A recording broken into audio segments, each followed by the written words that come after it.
victorious bot laner. Thank you very much, gentlemen. Yes, here with TSM Doublelift, who got back with the roster. So I want to ask you right off the bat, because you weren't part of that rivalry back in spring, I know you were emotionally, and this one always gets you fired up. How does it feel to finally be back in that player's seat playing against CLG again in the rivalry?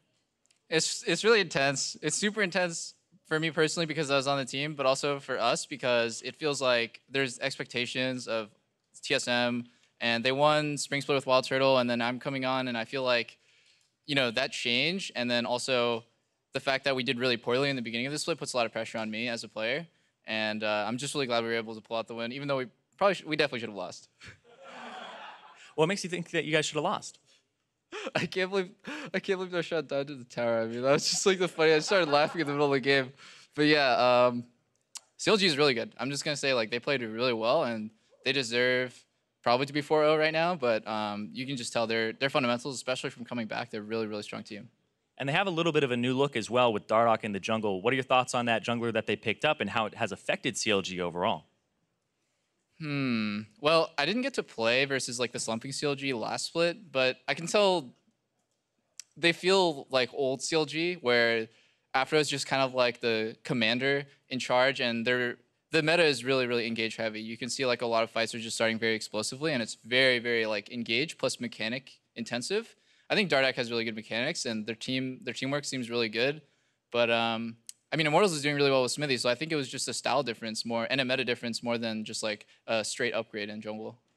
And speaking of jungle as well, Svenskeren went off in game 2 and also had that kind of game-saving kick at the end there in game 3. So there's been a lot of criticism around your jungler. What have been your thoughts about Svenskeren and how's he actually been performing? I mean, I think Sven's a beast and he's super clutch, but when our team is doing bad and our teamwork is really poor, then he looks the worst because his style is, he's a really, really aggressive and really clutch player, but when we don't have vision down and when we don't know really what to do, then the enemy team will just walk all over him in his jungle, and like he doesn't really have that many options. He either gets starved from farm or he's just gonna like die a lot. And I think the community is like super hard on him, which is fair because, you know, he does make a lot of mistakes, but at the end of the day, like, we think he's the best player for our team, and I like fully believe in him, and our teamwork is a lot better now than it was before, so I think we'll look a lot better. All right, awesome. Final question here, Doublelift, for you. You guys have already taken down CLG and you've already taken down Cloud9.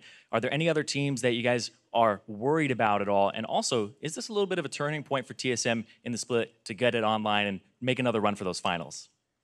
I mean, I don't really care if we do well or badly in the beginning of this split because we're still TSM, you know. I'm really confident we're going to win the finals. I'm still going to be really, you know, we're all going to be really good players towards the end of it, and we just had some issues for sure, and we're working on them extremely hard.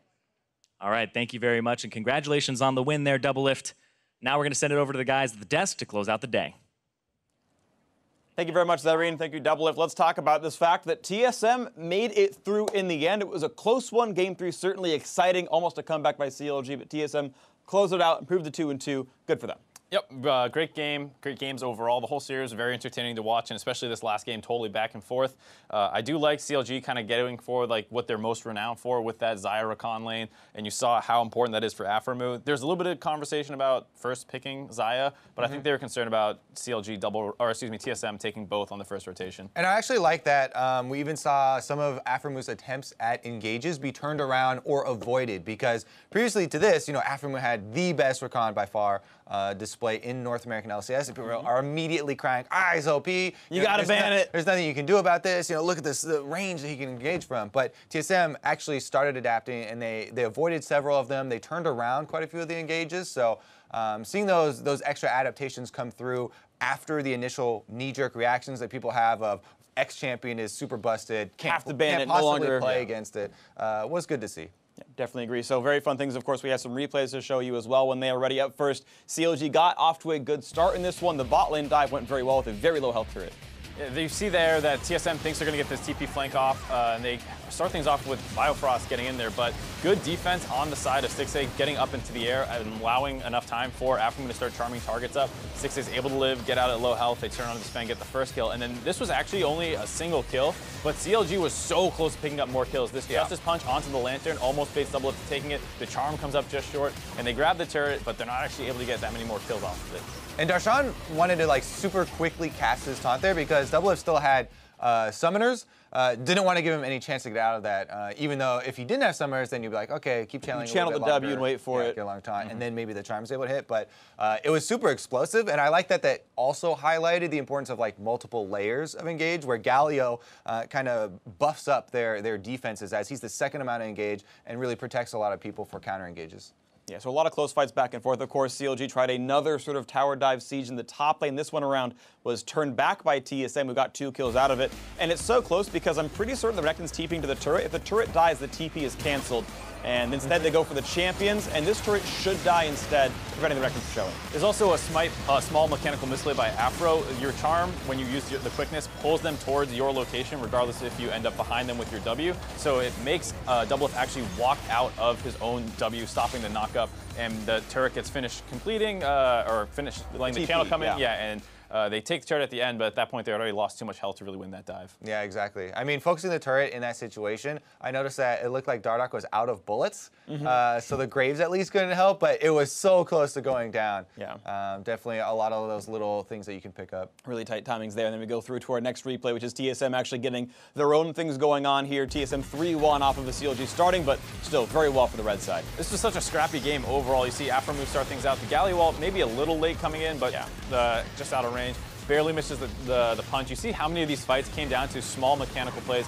Does get the huge 4-man taunt. Haunts are playing frontline, though, to make sure that Bjergsen doesn't get followed up on after that taunt. Exactly. Bjergsen was so low after this, and then still, CLG with the 3 members on the engage here are almost even able to get another. The wall was great. Svenskeren also lives with about as much HP as Bjergsen had, so definitely working on a slim margin there. Yeah, Haunts, Bjergsen, Sven all probably combined under 100 HP at lowest points in that fight, and you imagine little tiny things could have made this game change. You saw that gold graph right there, the spike back up with CLG almost getting that one team fight off of a very perfect Rakan Galio combo. You can see what the potential was there, but TSM too far ahead by that point.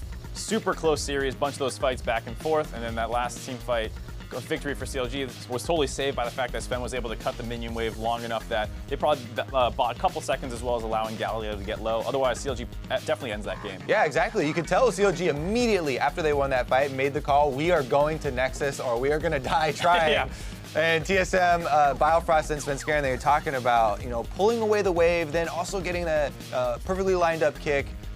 Good defense from the 2 members that were left alive, considering those are the low DPS members. Yep, absolutely the case. Even though the backline's getting attacked, gotta give huge shout-outs to Haunser, player of the game for this one on the Renekton, doing incredibly well himself, a big difference maker. Even though he's got a lot of these deaths, you're seeing 30% damage out of the top lane is a bit atypical, especially when you've got a damaged jungler like Lee Sin in here. So, a lot of people trying to share that. He did very, very well on the Renekton. Almost got some 1v5s in there at the very end there. Certainly was a huge player in this one. Almost like a full item up over Galio for most of the game. Definitely crushing him in laning phase. It's one of Galio's weaknesses is some of these physical damage matchups, and he did enough with the pick to really warrant that player of the game. Definitely agree. Great. Glad you guys all agree with us. We're smart people, big brains all across the analyst desk. Now, as we look to close out the day, let's take a look at which players stood out all weekend long.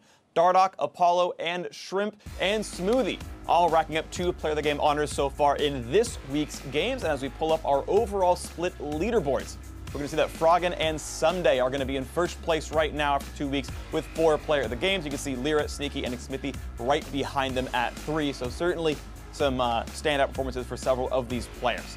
Now, we're going to take a look over at the standings as well and see how all of our teams had done across the league. We know that we no longer have any undefeated teams, but you've got several at 3-1. CLG Gaming, Team Dignitas, Team Envy, and Immortals all up there. Cloud9, Echo Fox, and TSM have all improved or fallen back down to 2-2.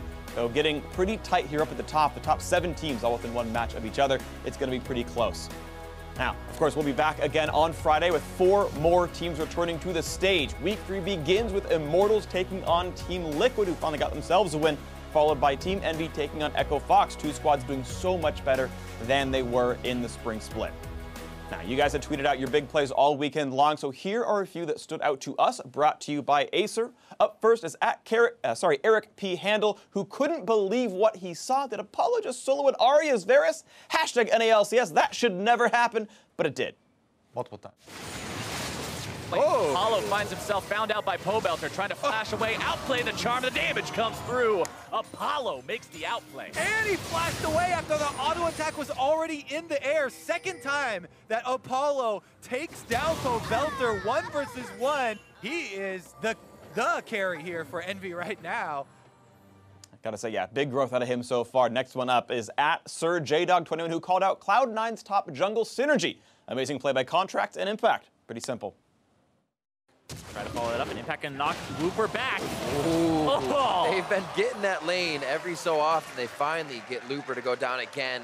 Right now? Yo, we can push soon, okay? Though. Give us a bit. Yep. You can move up, Smoothie. Yeah, It's fine. It's pushing on me. It's pushing on me. I'll just stay back. His is not up yet. You can even see it's about to come up. Literally comes up right there, and then he goes for it, knowing that there's no flash or possibility that he can flash.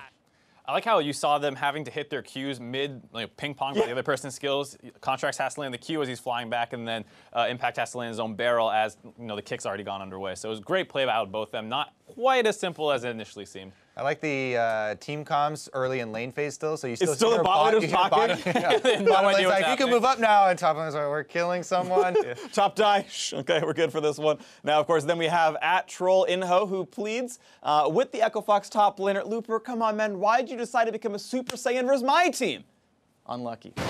Try not to take too many fights, they'll get us into trouble. Looper and Impact going at a head-to-head here. The safety coming in from Contracts, that could be enough. The kick doesn't connect for Contracts. He's gonna be able to get the crippling strike in. Going for the attacks. Looper knows the damage, but does he have the output? There's the kill from Looper in a 2v1, and Froggen cleans up the rest of it. Looper, we've been waiting for this guy to show up here. Oh in my NA. word. We'll see what happens here again in the bot side for Looper. Yeah, not into the turret, and Impact already has his ultimate down, and then Looper has the red buff, so he has that extra damage. The kick comes through. Looks like the Sonic Wave did not land on Looper there. The minion right in front of him, saving his life. And just barely Impact, not able to come up there with the kill. And then We have one highlight of Contracts and Impact, and then the next one is Contracts and Impact getting 2v1. Yeah. Interesting how the tables have turned. The fan complaining about going Super Saiyan, your team won. Yeah. Like, you're getting a little bit of a whiner, no? Like, You're 2-0 off the Echo throws. Fox fan should be the one little complaining. baby. Yeah. That's all right. We're going to move on with this one. Now, make sure to keep calling out those big plays all split long. And be sure to share your tweets, of course. Now, for myself, the casters, our analysts, and the entire live broadcast crew, thank you for watching. And make sure you stay tuned after the broadcast for LCS Tonight with Pastry, Kobe, and Jat. Now, for those of us here, we'll see you next week for more North American LCS. Good night. And a skyline. Ooh.